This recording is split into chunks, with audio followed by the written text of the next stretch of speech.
राजेश ने पल्लवी को कभी नहीं बताया था कि वो मेरठ में कहाँ रहता है और उसके घर पर कौन कौन है। राजेश एक कंपनी में काम करता था जहां उसकी जिंदगी बड़े मजे से चल रही थी। राजेश दिल्ली में अकेला रहता था, किराए के मकान में।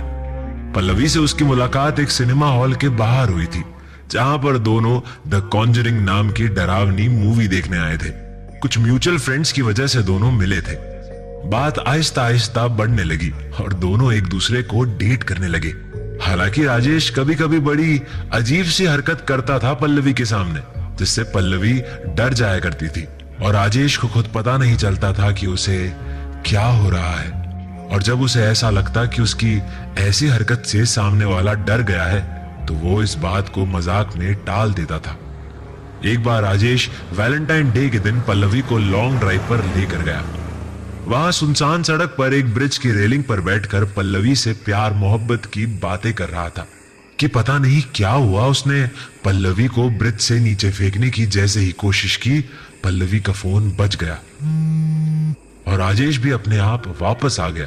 उसके बाद राजेश ने जितनी जल्दी हो सका उस जगह से वापस आने का काम किया। राजेश पल्लवी से बहुत प्यार करता था और वो पल्लवी से शादी करना चाहता था, इसलिए वो अपनी इन हरकतों से अब डरने लगा था। उसने एक साइकाइट्रिस्ट के पास जाने का तय किया, वो भी पल्लवी को बताए बगैर। राजेश उससे मिला और उसने सब कुछ बताया कि उसके साथ क्या क्या हो रहा है, कब से हो रहा है और कब से ज्यादा होना शुरू हो गया है। साइकाइट्रिस्ट ने उसका इलाज करना शुरू किया। उसे एक नींद की गोली दे दी। राजेश ने गोली खाई और धीरे धीरे नींद के आगोश में समाता चला गया। सपनों में उसे एक सुनसान सड़क दिखाई दे रही थी, जहां चार लोग दारू पीते हुए गाते हुए जा रहे थे और वो जाकर एक पुरानी सी बिल्डिंग के बाहर अपनी गाड़ी लगाता है और रात वही गुजारने का फैसला करता है। चार लोग जैसे ही उस घर में पहुंचते हैं, अजीब अजीब सी हरकतें होना शुरू हो जाती है। वो चारों नशों में ऊपर के कमरों में बैठकर मोमबत्ती की रोशनी में दारू पीने लगते हैं। उनके आसपास एक लड़की लाल कपड़ों में घुंघरुओं में पागलों की तरह हंसती हुई उनके सामने आ जाती है और उन चारों लोगों को बड़े ही बेरहमी के साथ अपने हाथों के लंबे लंबे नाखूनों के साथ नोच नोच कर खाने लगती है।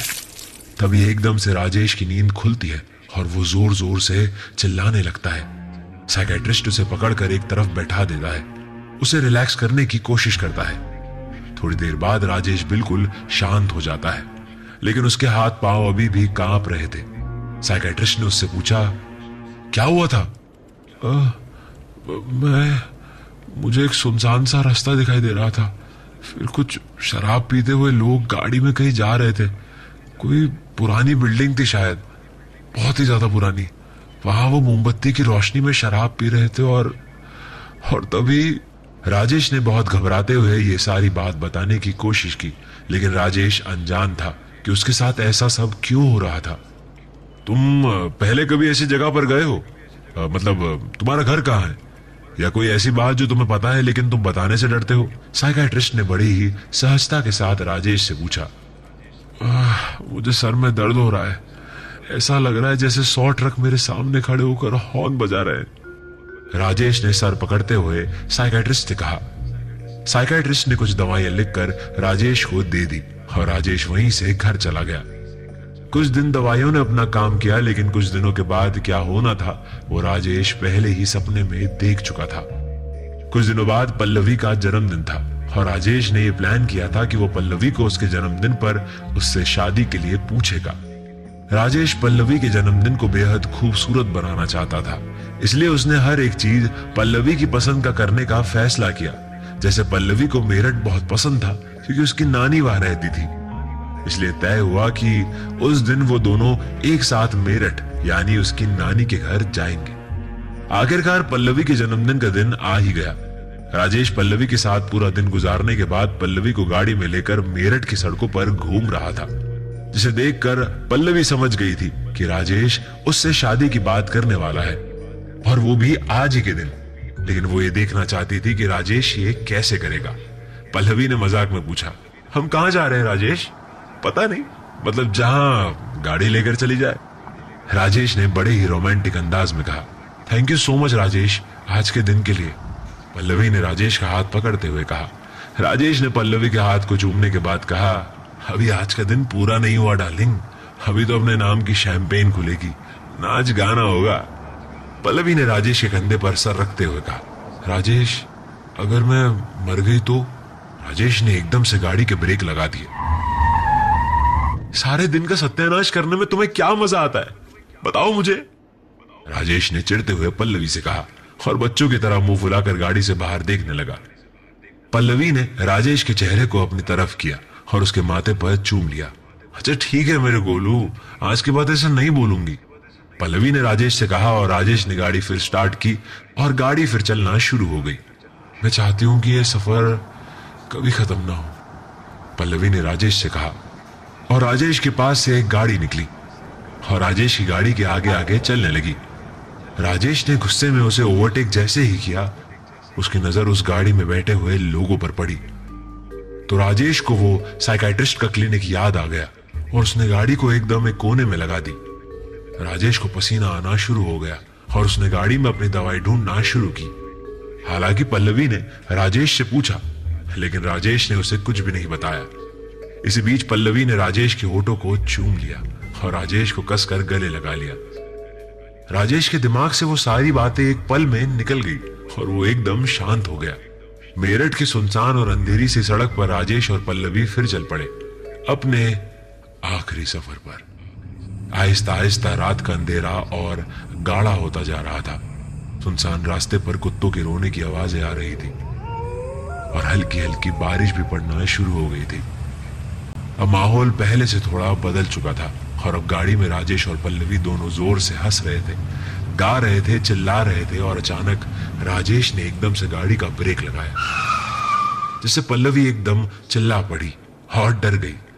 पल्लवी ने घबराई हुई आवाज में राजेश से कहा, राजेश ये क्या है, तुम्हारा दिमाग तो ठीक है, आखिर क्या हो रहा है तुम्हें, मैं कब से देख रही हूं, तुम ठीक तो हो ना?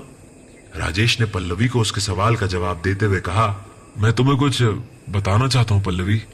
इस तरह सीरियसली तुम पागल हो गए हो राजेश, हम मेरा मुंह क्या देख रहे हो, बोलो, पल्लवी ने गुस्से में आकर राजेश को फटकार लगाते हुए कहा।